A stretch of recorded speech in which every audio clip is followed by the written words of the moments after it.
Welcome to Mastering Life's Adventures, an educational podcast about tapping into your true self, the soul, the substance of your life, to discover what life's ups and downs are really about, and how to have a greater sense of purpose, peace, joy, and fulfillment.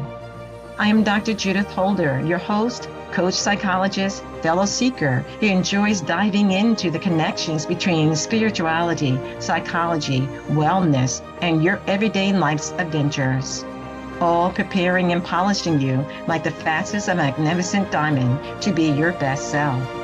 If you're craving more from your life, you are in the right place.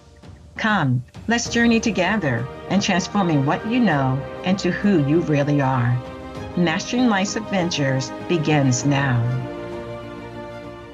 Claire was in her mid-40s when she began noticing something she could no longer explain away. The men were different, but the emotional patterns was not.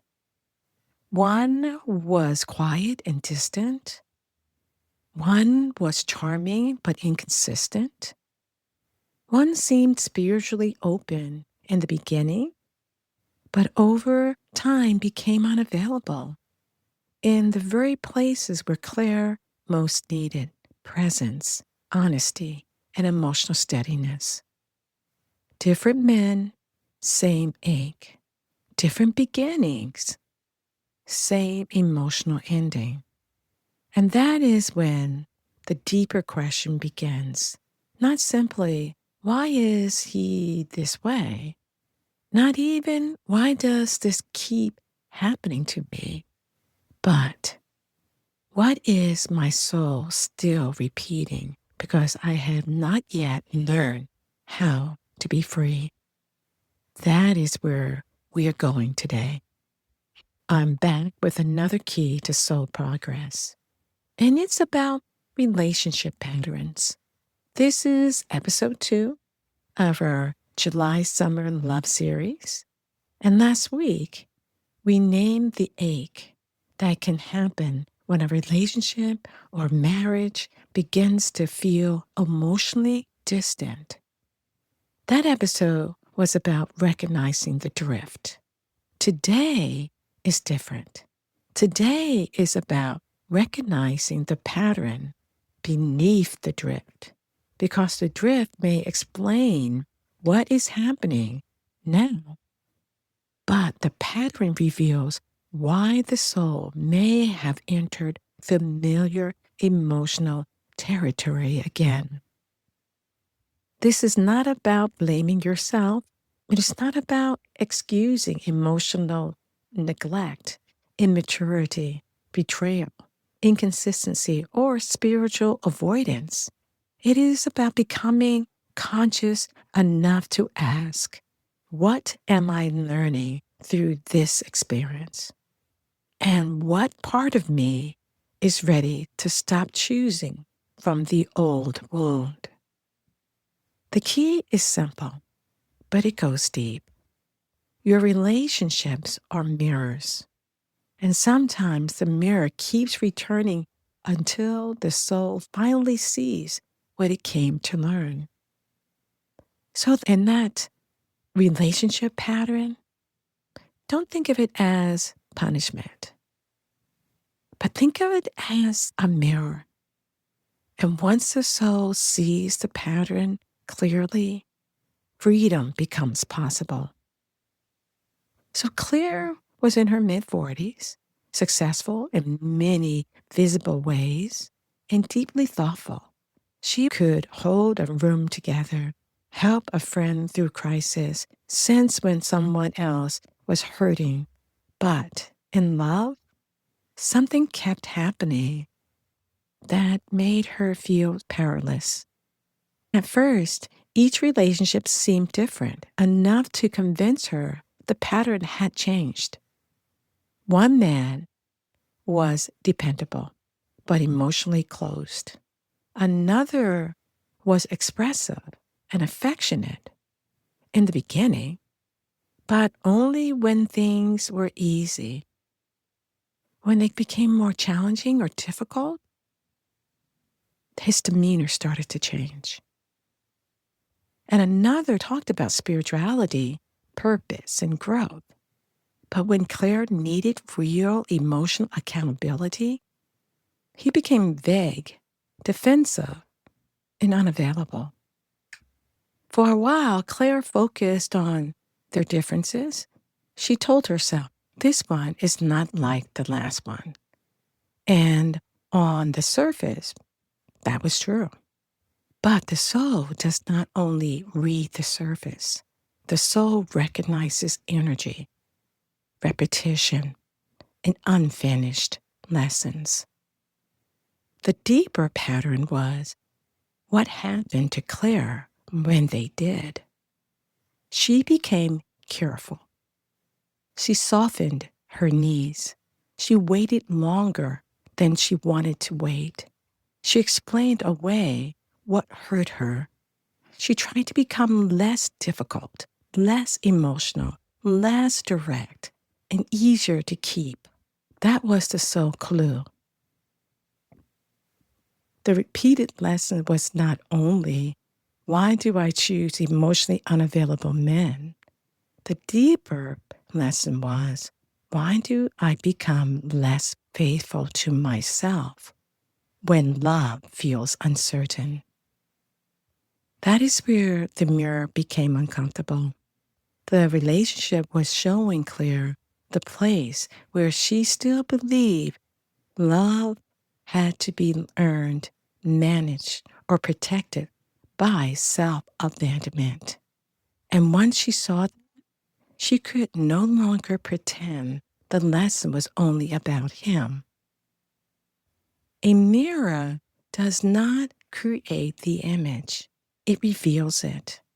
If you look into a mirror and see exhaustion in your face, the mirror does not cause the exhaustion. It simply showed you what needed your attention. Relationships often work the same way. They reveal the beliefs we carry about love, worth, safety, being chosen. They reveal where we are strong, but they also reveal where we are still negotiating with fear. They reveal whether we can remain truthful when closeness feels threatened. They reveal whether we can stay connected to ourselves when someone else becomes distant. This is why the relationship mirror can feel so painful. It shows us who we become in response. Claire began to see that she did not only want love, she wanted relief from the old fear that love would disappear if she stopped working so hard for it. That fear had been making choices long before she knew it had a voice. Another woman in our story is Denise. Denise was in her early 50s and had a different version of the same mirror. Denise did not chase emotionally unavailable men. She chose men who needed her. They needed her wisdom, her patience, her income, her emotional steadiness, her prayers, her ability to believe in their potential. And at first, it made her feel valuable. Later, it made her feel drained. Her mirror was different from Claire's, but just as honest. Denise was not trying to earn love by becoming smaller. She was trying to earn love by becoming indispensable. That is why patterns must be read carefully. The surface story may look different, but the soul question is similar. Where am I using a role to feel worthy of love? That is the question the mirror asks. Not to shame you, to free you. Denise, first lesson was this. familiar is not always sacred. That lesson took time because the familiar pattern did not feel obviously wrong in the beginning. It felt compelling. It felt meaningful. It felt like chemistry. It felt like possibility. Sometimes it even felt spiritual because when the man seemed deep, wounded, searching, or Denise understood. Clara had a tendency to confuse emotional complexity with soul connection. And if a man had pain, she saw depth. If he had distance, she saw challenge. If he gave her small moments of tenderness after long periods of absence, she experienced those moments as proof that something real was there. But the soul began to show her a harder truth. Something can feel intense and still not be aligned. Something can feel familiar and still not be freeing. And something can feel like a connection and still be a wound, recognizing another wound. That distinction matters. A soul connection may challenge you, but it does not require you to abandon your dignity. It may stretch you, but it does not keep you in chronic confusion. It may ask for patience, but it does not ask you to silence your truth indefinitely. It may involve growth, but it does not make your peace the price for staying. Denise began to understand that familiar love often asks the wounded self to repeat what it already knows.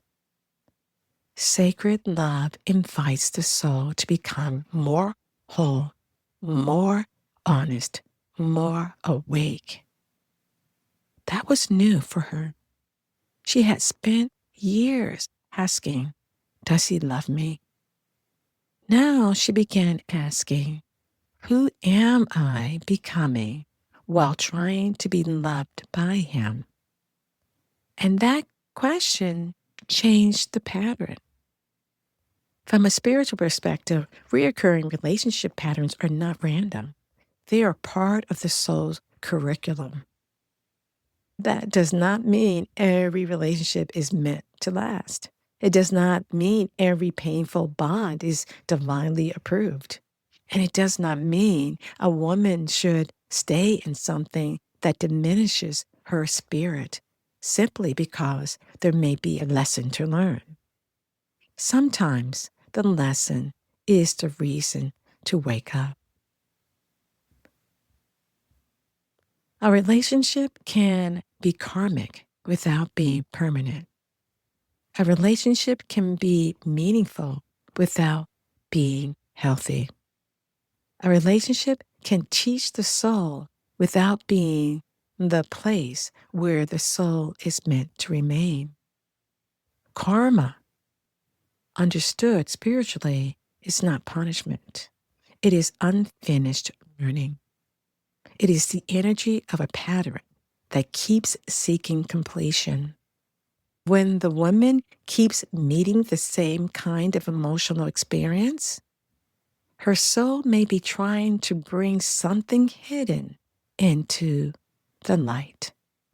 For Claire, the karmic pattern was not simply emotionally unavailable men.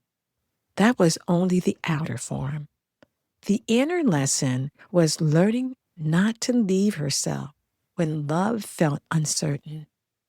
The soul was asking her to stop confusing longing with devotion and to stop calling anxiety a sign of depth. For Denise, the karmic pattern was different. Her soul was learning that being needed is not the same as being loved. She had to stop mistaking usefulness for intimacy. She had to learn that divine love does not require constant overfunctioning. And let's take Ruth. Ruth was in her 60s.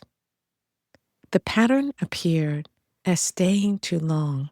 Ruth had spent years telling herself, at this stage of life, I should just be grateful for companionship. But companionship without truth had slowly become loneliness with witnesses. Her sole lesson was not to chase or rescue. Her lesson was to stop using age as a reason to lower the soul's standard for peace, harmony, love. 3 women, 3 patterns, 3 soul lessons. Claire had to stop chasing what pulled away. Denise had to stop rescuing what refused to grow. And Ruth had to stop settling for what kept her spiritually undernourished. That is what makes this episode different from simply talking about relationship problems. We are not only asking what happened between 2 people, we are asking what is the soul trying to complete through this repeated experience. One evening, Claire sent a message to the man she was seeing. She simply told him that she felt distant between them and wanted to understand what was happening. Hours passed with no reply. Then the response came, I do not want to get into this tonight. This was only one sentence, but Claire felt it in her whole body. Her stomach tightened. Her throat closed. Her heart felt like it was squeezed. Her mind began searching for what she had done wrong. She wondered if she had said too much, asked too soon, needed more than she should, or created a problem where there did not need to be one. That moment could have become another repetition of a pattern. She could have sent a softer follow-up. She could have apologized for bringing it up at all. She could have tried to make him comfortable while her own heart was unsettled. But this time, something in her paused. She recognized the feeling. It was older than the relationship, older than this man. It was the feeling of waiting for emotional warmth to return and believing she had to do something to bring it back. That was the younger self inside Ruth. The younger self wanted to chase. The younger self wanted to explain. The younger self wanted to make the distance disappear. The younger self believed that if love pulled away, her job was to become more pleasing. But the soul of Ruth knew something else. It started to come up in her as she created greater space for silence and just listening for greater attunement. The soul knew that love requiring constant pursuit was not peace. The soul knew that truth did not need to be apologized for because someone else was uncomfortable with it. The soul knew that silence from another person did not have to become abandonment of herself. And that night, Ruth did something significant. She did not send another message. She placed her hand over her heart and prayed, God, Lord God Almighty, help me stay with myself. Help me listen for wisdom beneath fear. Help me choose for my soul, not from the wound that wants to be chosen at any cost. And as she started to do this prayer and be quiet with herself and feel the presence of the Lord with her, she started to become more aware and more at peace. Not because the whole relationship was resolved. It was not. Not because she suddenly knew exactly what to do. She didn't. But because she interrupted the pattern at the point where it usually took over. That is how freedom often begins. Not with a dramatic announcement, but with one sacred pause where the soul is allowed to lead through that silence, through that connection to the I am present, to your God self, to the Christ that exists within you. And this is where I want to give you a practice for your own reflection. And I'm calling it the mirror practice because relationships reveal what the soul is ready to see. And mirror stands for moment, inner belief, repeated feeling, root, one new choice, and release. The first step is moment. Ask yourself, what is the moment that keeps repeating in my relationships? Do not try to analyze the whole relationship at once. Look for the recurring moments. Is it the moment when someone pulls away and you start chasing? Is it the moment when you sense something is wrong, but tell yourself it's okay? Talk yourself out of it?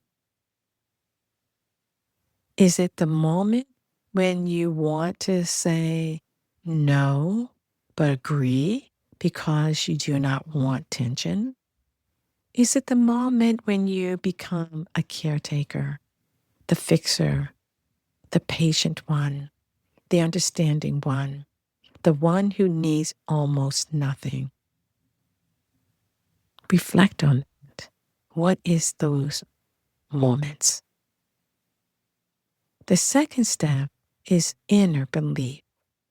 Ask yourself, what must I believe about myself for this moment to feel normal? Claire's belief was, if love becomes distant, I must work harder to keep it. Denise's belief was, if I am useful enough, I will be loved. And Ruth's belief was, at this age, I should accept what is available. Your belief may be different, but it will usually have something to do with worth, safety, belonging, fear of loss, fear of being lonely. The third step is repeated feeling. What feeling keeps returning no matter who the person is? Maybe you keep feeling invisible, anxious, responsible, unchosen, emotionally hungry, too much, not enough, or alone in the relationship. That repeated feeling is important because it is the emotional fingerprint of the pattern. The soul often uses repeated feeling to get our attention before the mind is ready to understand. Give that some thought. The fourth step is root. R-O-O-T, root. Ask yourself, where did I first learn this feeling or this role? This is not about blaming the past. It is about locating the beginning of the pattern. so you can stop treating the present relationship as the whole story. Some women first learn to keep the peace in childhood. Some learn to earn love through achievement. Some learn to be needed in order to feel safe. Others learn that their needs created distance. And when you find the root, you begin to separate the old wound from the present choice. The fifth step, one new choice. This is where the practice becomes powerful. Do not try to transform your whole relationship history in one day. Ask, what is one new choice my soul is asking me to make? Maybe the new choice is to pause before chasing. Maybe it is to tell the truth without over-explaining. Maybe it is to stop rescuing someone from the consequences of their own immaturity. Maybe it is to let silence remain silence without rushing to repair it. Maybe it is to ask yourself, what would peace require of me here? The final step is release. Ask yourself, what old agreement am I ready to release? Claire was ready to release the agreement that love must be earned through emotional pursuit. Denise was ready to release the agreement that being needed was the same as being cherished. Ruth was ready to release the agreement that companionship was enough if her soul felt unseen.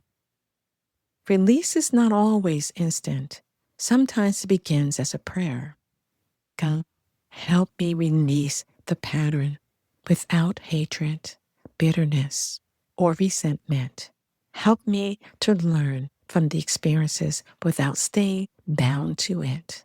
Help me to see clearly, choose wisely, and walk forward with my soul intact. We are walking spiritual paths, and that is what Mastering Life's Adventure is about. Seeing the patterns, seeing the different experiences, and trying to ask, what is the soul garnering? What is the soul learning from the experiences that I am going through? Let's get back to mirror, because that's what we've been talking about. Mirror is a great way for you to begin to see things in a different light, in a different way, from a different angle. It's practice, moment, inner belief, repeated feeling, root, one new choice, release. It is not a formula for judging yourself. It is a way to let the relationship mirror become a spiritual tool instead of an emotional trap. And Claire's third soul lesson was learning that freedom did not require bitterness. This was important because she did not want to become hard, distant, cold. She did not want to close her heart or decide that love was no longer worth the risk. She had seen women do that. She understood why they did it, but she also sensed that her soul was not asking her to become guarded. It was asking her to become clear, wise, perceptive. Clarity is different from hardness. Hardness says, I will never trust again. Clarity says, I will not abandon myself again. Hardness builds a wall around the heart. Clarity places truth at the doorway. Hardness is fear in armor, but clarity is wisdom with boundaries.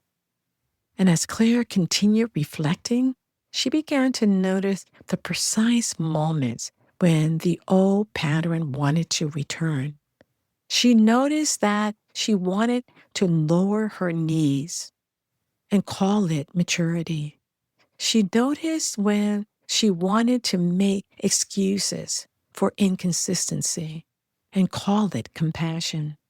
She noticed when she wanted to cling to small moments of affection and use them as evidence that the larger pattern was not there. That awareness became sacred because awareness is the beginning of spiritual freedom. She anchored herself by this sentence: real love does not require me to leave myself. She did not use it as a weapon against him. She used it as a vow to her own soul. And when she felt the urge to chase, she repeated it. And when she wanted to apologize for having a need, she repeated it. And when she was tempted to confuse potential with partnership, she repeated it. Real love does not require me to leave myself. This did not answer every practical question immediately. It did not instantly tell her whether the relationship would continue, but it changed the ground beneath her. She was no longer trying to discern from panic.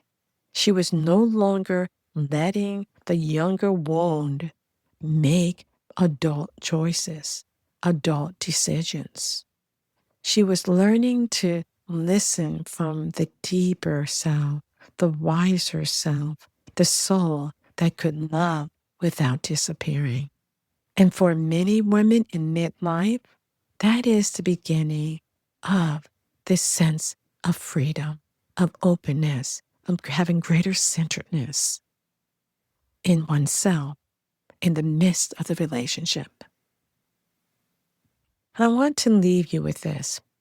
The pattern you keep repeating in relationships is not only about the other person, it was also about the part of you that learned to survive by choosing what was familiar, tolerating what was painful, explaining what was absent, or working too hard for what should have been neutral. That is not a reason for shame. That is a call to consciousness. Claire's story matters because her freedom did not begin when someone else finally became who she needed him to be. Her freedom began when she saw the pattern, understood the lesson, and allowed her soul to choose differently. That is soul progress. So here is something to think about. What if the relationship pattern you keep repeating is not here to defeat you, but to reveal the place where your soul is ready to outgrow an old agreement? What if the question is no longer, why do I keep choosing him? But what part of me has been doing the choosing? And what would happen if my soul led the next choice? So this week, sit with the mirror practice. Notice the moment. Name the inner belief. Listen for the repeated feeling. Trace the root. Choose one new response. It doesn't have to be big. It's these little steps that we take that are most powerful, but also release the old agreement. And remember this, you are not here to keep repeating the same story with different people. You are here to learn, to awaken, to become free, to love without losing yourself. You are here to understand what love looks like, feels like, is in your life?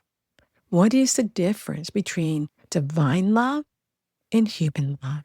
How do you stay walking the path of the Christ, spiritually being grounded, asking for greater perception, a greater warming of your heart to feel love in the midst of whatever relationship you're in, but you're also making wiser choices of who you choose to have a relationship with? Something to think about. Bye for now. You can find my podcast episodes on Spotify, Apple Podcasts, and at drjudithmla.com. Thank you for joining me for this episode on Mastering Life's Adventures, being your best self through soul evolution. If you have enjoyed what you've heard today, I would be delighted if you would share this episode with others, leave a thumbs up, and subscribe to my Mastering Life's Adventures podcast. Look forward to your joining the next episode. Please leave any comments or suggestions you might have below. Bye for now.